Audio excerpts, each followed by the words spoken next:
Hey, it's Michelle coming to you with some kitchen inspiration. Making a favorite meal of mine. I know it's called Husband's Delight, but it's one of my favorite meals.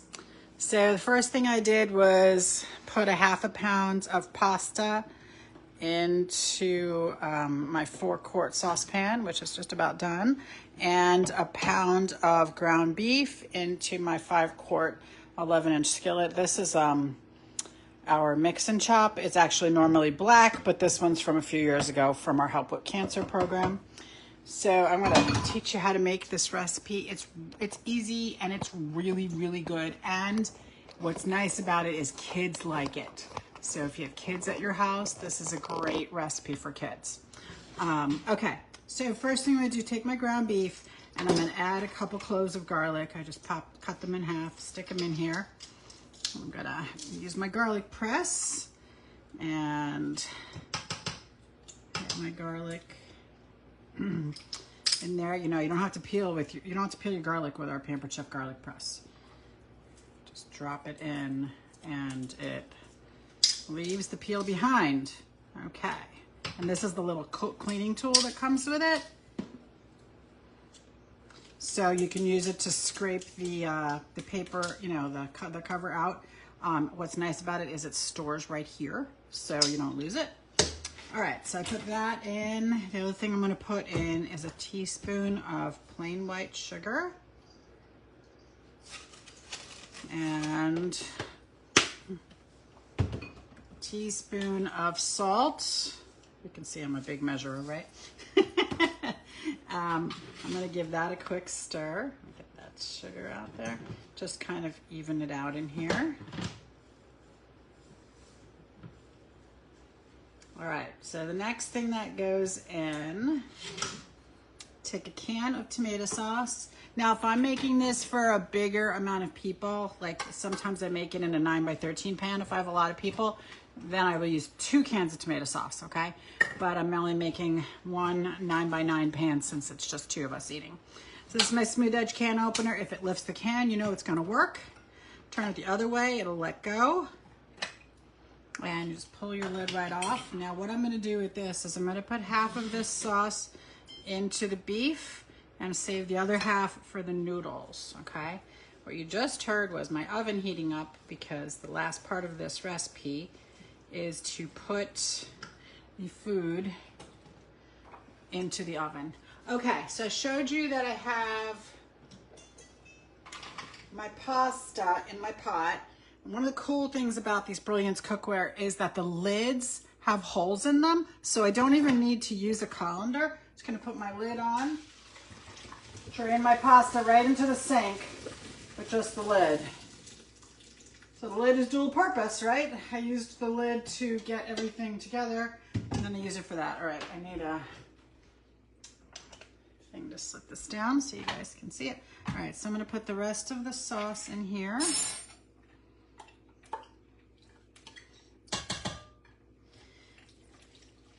And just stir it into my noodles. I like my pasta generally really saucy, but this recipe has a topping which gives it the really good flavor, so it doesn't really need all that sauce. Okay, I'm just gonna move this over for a second because I wanna show you what we do next. And I forgot my, so I'm gonna layer the noodles. Okay, so I'm gonna put this in our new Brilliance nonstick bakeware. So that was one of those pieces over there are my Brilliance nonstick cookware. This is my bakeware. It's got this really nice airtight lid. The lid does not go in the oven though, okay? It's for the refrigerator. It's got this silicone nonstick coating, which is so nice. So first thing I'm gonna do is I'm gonna take my noodles that are mixed with the sauce. I'm gonna put them in the bottom here. Okay. And then I'm gonna take my ground beef mixture and put it over the top of the noodles. Oh, this smells really good. Can't wait to eat it. I told you this is one of my favorite meals, even though it's called Husband's Delight, and my husband really likes it, but I like it just as much. It should be called Husband and Wife's Delight. Okay, so we got those kind of spread out there, and I kind of just flatten them a little. Let me just give this spatula a quick rinse. All right, so what I have here is a bar of cream cheese. I put it in my 4-quart batter bowl, 4-cup batter bowl, 1 quart, excuse me. And I popped it in the microwave to get my cream cheese nice and soft. And now I'm gonna add about a cup of sour cream. Whoops.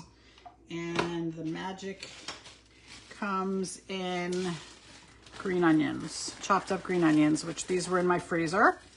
Because, you know, you buy green onions, they come in a 5-pack, you use 2 for the recipe, then the other 3 rot in your fridge and you wind up throwing them out. So instead I slice them up, I stick them in a bag or a container in my freezer, and then I always have green onions. I don't have to buy them every time I want to use them. And I don't waste any. Okay. So I'm gonna mix my sour cream and my cream cheese with my green onions. This is amazing flavor. I know it sounds weird. It doesn't look like much, but it gives this amazing flavor when it melts in the oven. So I'm just gonna give this a really good mix to mix my sour cream and my cream cheese up. And then I'm gonna spread it over the top here.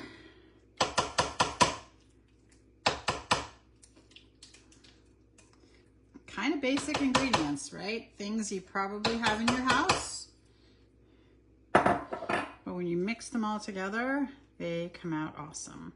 And this, actually, the recipe said grease the pan, but this pan is so nonstick that when I make cornbread in it, I flip it over, it comes out in one piece. And you know, cornbread sticks to everything.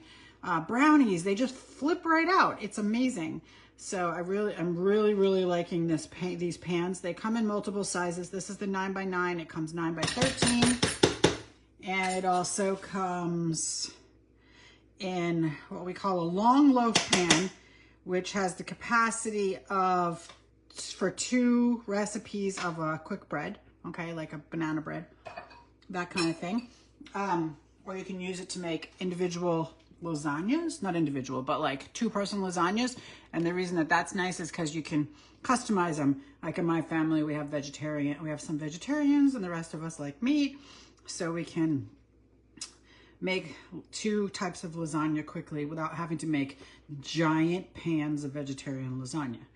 Okay, so this is some white cheddar. You can use whatever cheddar you like. So just grate some cheddar, put it over the top. Now I'm gonna pop this in the oven for like maybe 15 or 20 minutes until the cheese is all melted and the edges are bubbling, okay? And then we're gonna eat it. And that's the whole recipe. Super easy, super delicious. Let me know if you try it and what your family thinks. And thanks for joining me. If you like this recipe, please go ahead and hit share, and it will go on your timeline so your friends can see it, and they can try it out with their families too. I am sure that your kids are gonna really like this recipe. All right, thanks so much. Have a great evening.